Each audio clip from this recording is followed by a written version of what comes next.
কায়দা দেখেন, মানুষের কেনা বেচা চলতেছে, মানুষ কেনা বেচা চলতেছে। গরু ছাগল মানুষকে যেমনি কেনে, মানুষ তেমন মানুষ কিনত। দাস দাসী খরিদ করত। দাসীকে ক্রেতা গর্ভবতী বানাতো।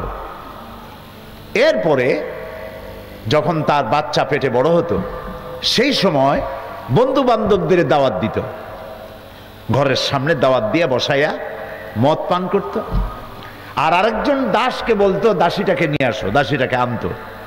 দাসকে বলতো এই দাসীর বিবস্ত্র করো, বিবস্ত্র করা হতো।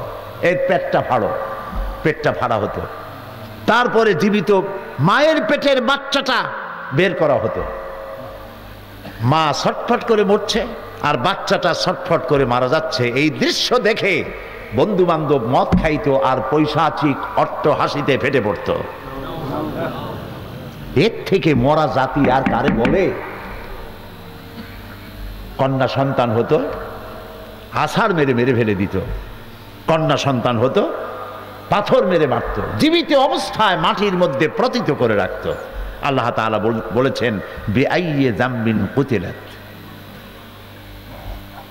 প্রিয় ভাই সব, যৌন চাহিদা মেটাবার জন্য পুরুষের জন্য একটি নারীর প্রয়োজন। নবী আসার আগে তাদের অবস্থা এমন ছিল, নারী একটা দরকার, সেই মেয়ে লোকটা কার বউ, কার মা, কার বোন, কার স্ত্রী, তা দেখার কোনো জরুরত বোধ করতো না তারা। নাউযুবিল্লাহ। আমি কি বানায় বলতেছি কথাগুলি? অন্যের বাড়ি ঘর সম্পদ আমি আত্মসাৎ করব না কেন, ওই লোকটাকে হত্যা করব না কেন, এর কোনো যুক্তিসঙ্গত কারণ তার কাছে জানা ছিল না। হত্যা করা এটা আমার রাইট। আমার উটের পানি খাওয়াবার আগে অমুক এলাকার লোকের উটের পানি আগে খাওয়াইল কেন, এটা আমাকে অমর্যাদা করা হয়েছে। এই বিষয় নিয়ে 100 বছর যুদ্ধ চলেছে। এই জাতি কি জিন্দা না মরা? মরা জাতি। এই মরা জাতিরে জিন্দা করেছে এই কিতাবখানা। সুবহানাল্লাহ, সুবহানাল্লাহ। এই কোরআন মরা জাতি জিন্দা হয়ে গেল। এক আল্লাহ বিশ্বাস করতে পারে নাই, অনেকগুলো খোদা তারা বানিয়েছে। আল্লাহর ঘরের মধ্যে কতগুলো ছিল বলেন? 360টা। এতেও পিপাসা মেটে নাই। ঘরে ঘরে খোদা বানাইছে, প্রত্যেক বাড়িতে গোত্রের জন্য আলাদা আলাদা খোদা। আবার নিজেরা বসে বলতো তোর খোদা কি জানে, আমার খোদার ঠেলা বেশি। এই নিয়ে তারা গর্ব করত।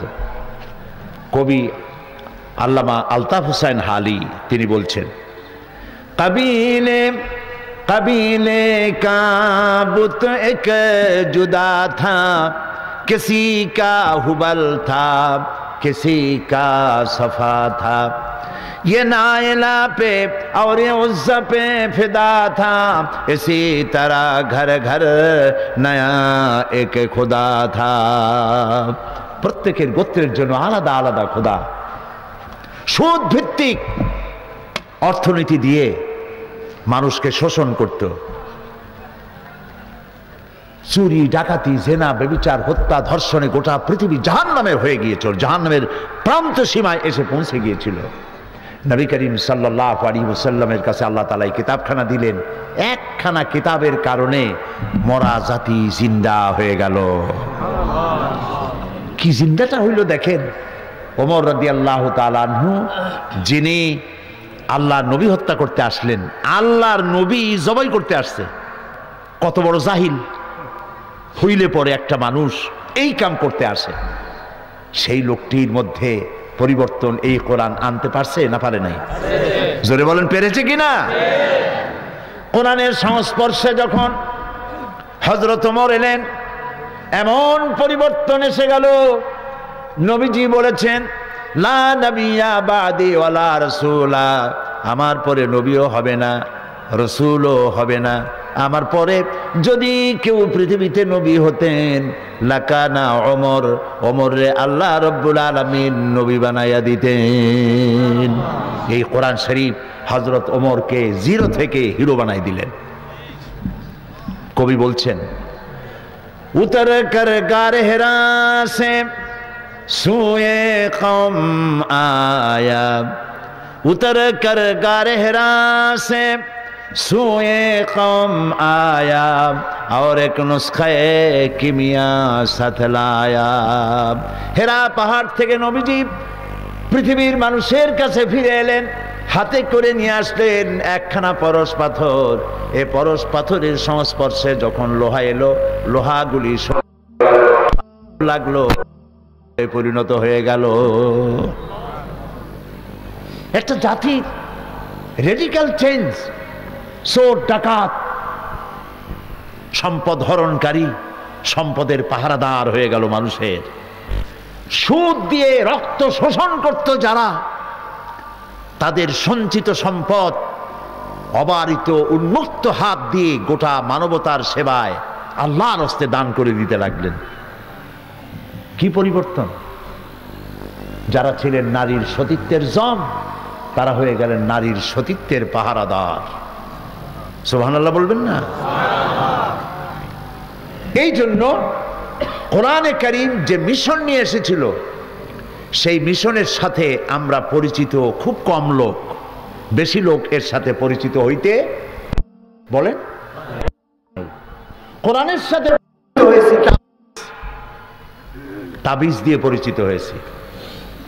তাবিজের জন্যই কোরআনের কাছে লোকেরা বেশি বেশি যায়। বিশ্বাস করুন, কোরআন তাবিজ তাবিজের জন্য কোরআন নাজিল হয় নাই। কোরআন এসেছে একটা বিশাল বিপ্লব সাধনের জন্য, মানুষের উপর থেকে মানুষের গোলামি হটিয়ে দিয়ে সেখানে প্রভুত্ব কায়েম হবে আল্লাহর। প্রভুত্ব হবে কার? আল্লাহ। এই জন্য আল্লাহ তাআলা বলছেন, হুয়াল্লাযী আরসালা রাসূলাহু বিল হুদা ওয়া দীনিল হক লিইয়ুযহিরাহু আলাদ দীনি কুল্লিহি ওয়া কাফা বিল্লাহি শাহীদা। আল্লাহ তাআলা হচ্ছেন যিনি তার রাসূলকে দ্বীনে হক বিধান সহকারে তিনি প্রেরণ করেছেন পৃথিবীর বুকে। লিইয়ুযহিরাহু আলাদ দীন, তিনি মানব রচিত সমস্ত মতবাদের উপরে ইসলামকে বিজয়ী করে দেন। এই জন্য রসুলকে পাঠানো হয়েছিল। কোরআন কারো অনুগ্রহের পাত্র হয়ে থাকবে না। কোরআন চালাবে দেশ। দেশ চালাবে কে? কোরআন দিয়ে দেশ চলবে। কোরআন মসজিদের মধ্যে, মাদ্রাসা এবং খানকার মধ্যে সীমাবদ্ধ থাকবে না। কোরআন প্রতিষ্ঠিত হবে, কোরআন দিয়ে দেশ শাসিত হবে। আর কোরআন দিয়ে যদি দেশ শাসিত হয়, তাহলেই দেশে শান্তি, স্বস্তি, স্থিতিশীলতা ফিরে আসতে পারে। আপনারা কি বিশ্বাস করেন? প্রিয় ভাই সব, এই জন্য আল্লাহ রাব্বুল আলামিন বলেন, ওয়া আলাল্লাহি কাসদুস সাবিলি ওয়া মিনহা জাইরুন ওয়ালাউ শাআ লাহাদাকুম আজমা। মানুষের প্রতি তার কত দয়া, কত রহম তার। সোজা রাস্তা আমি বলে দেবো। পৃথিবীতে তো পড়ে গেছো, জান্নাতে ফিরে যেতে হবে। সেই জন্য অনেক রাস্তা তৈরি হবে। সকল রাস্তাই ঠিক না, একটাই ঠিক। অঙ্ক পরীক্ষা যখন ছেলেরা দেয়, তখন যারা ভুল করে তাদের ভুল হয় নানান রকম, আর যারা ঠিক করে তাদেরটা হয় একরকম। এটা ঠিক কিনা? এটা ঠিক কিনা? কাজে অসংখ্য বাঁকা পথ আছে, সব পথ ঠিক নয়। সোজা মাত্র একটা, সোজা মাত্র একটা। এবং একথাও দৃষ্টান্ত স্বরূপ বলা যায়, জ্যামিতির সূত্র দিয়ে এক বিন্দু থেকে আর এক বিন্দুর জন্য সরল রেখা কয়টা? বাকি যেগুলো দেবে সেগুলো কি সোজা অবস্থায় যাবে? যাবে না। কিয়ামতের আগেও যাবে না, খালি বেঁকা হবে। যত দিবেন তত বেঁকা হবে, সোজা হবে মাত্র একটা। সেই সোজা রাস্তাটা আল্লাহ বলছেন, আমি সেই সোজা রাস্তাটা দেখাবো। সুবহানাল্লাহ। ওয়া আলাল্লাহি কাসদুস সাবিল, সোজা রাস্তা বলে দেওয়ার দায়িত্ব আমার, যেখানে রয়েছে অসংখ্য বাঁকা পথ। আল্লাহ রাব্বুল আলামিন সূরা ইব্রাহিমের মধ্যে বলেছেন, আলিফ লাম রা কিতাবুন আনজালনাহু ইলাইকা লিতুখরিজান নাসা মিনাজ যুলুমাতি ইলান নূর।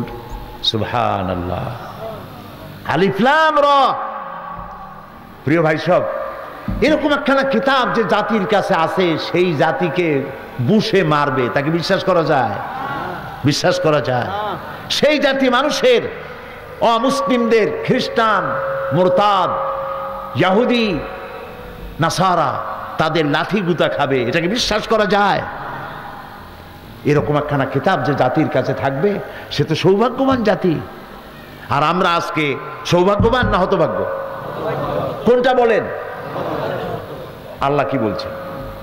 আল্লাহ রাব্বুল আলামিন বলেন, তাহা মা আনজালনা আলাইকাল কুরআনা লিতাশকা। নবী হে, কোরআন তো আমি এই জন্য নাজিল করি নাই যে আপনি হতভাগ্য হয়ে যাবেন। আমরা তো হতভাগ্য হয়ে গেছি।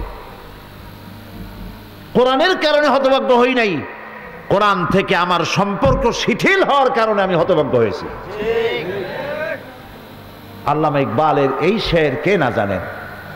वो ज़माना में मुअज़्ज़ज़ थे मुसलमान होकर और तुम खार बने हो तारिके कुरआन होकर। সে যুগে তো কোরআনকে বুঝে আমরা মর্যাদা সম্পন্ন হয়েছিলাম। কোরআন বুঝছি, কোরআন আমল করেছিলাম বলে একটা খেজুর 4 জনে খাইয়া, 1 গ্লাস পানি 50 জনে খেয়ে রোম, শাম, পারস্য বিজয় করে দুনিয়া অর্ধেকটা পৃথিবী মুসলমানেরা পায়ের তলে এনেছিল। আর আজ পেট ভরে বিরিয়ানি খায়, বিরিয়ানি, পোলাও, কোরমা খাইয়া পেট তরমুজ। ফুটবল খালি লাঠি খায়, বুসে লাইথায়, ওদিক দিয়ে প্লেয়ার লাথায়, ওদিক দিয়ে শ্যারন লাথায়। আদব করিয়া ঠ্যাং বাস করিয়া, গলাটা কাট করিয়া যত আদব করে